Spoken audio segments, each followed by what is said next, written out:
Nós trabalhamos a pessoa trabalha em short study e aqui atrove, pero o estudante está livre de escolher o seguro que ele quer.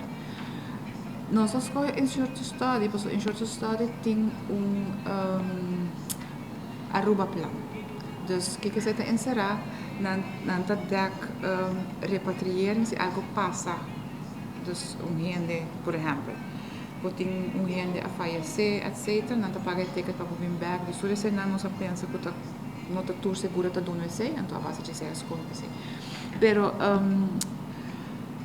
lei a cambia a passar que tour estudante whatever gente que schrijft in na Hollanda, meester Biden e basiszorgverzekering.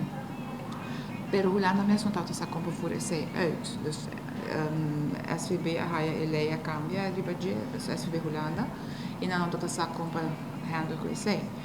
Dus agora que não tem mais claridade sobre isso, dus agora que não tá vai como te dizer, não tá inscrever dus via insurance study of qualquer outro seguro, nós aceita outro seguro também, pero é muito importante que tenha a reisverzekering dentro e a medische kosten, botin que wapa tem medische kosten, e tem aansprakelijkheidsverzekering, tudo isso é dentro e botin bo eigen risiko.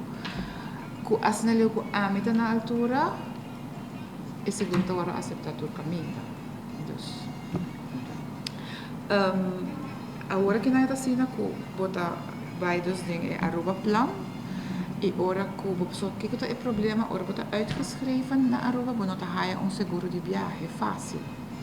Compreendemos? Dus então ora ku bota e essa dus e dos na aqui comitê midilante, dus in short study e outro da AON cita na bo e reisverzekering, dus é importante bo buscar qualquer que bo quer botar livre para se pero é mestre tem seguro de viagem.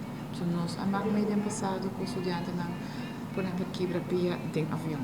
Então se não te segurar é problema. Dus se tem em conta com ele.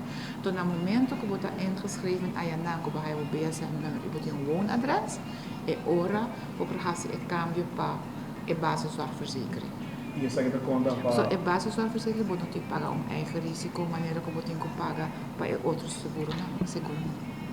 E essa que conta para BES, solamente para cá estamos? Para tour estudante tá conta. Para tour estudante também são coisas. É eigenlijk para full mundo. Dus se você estudante de China também estuda na Holanda, também são coisas. Tá helpa.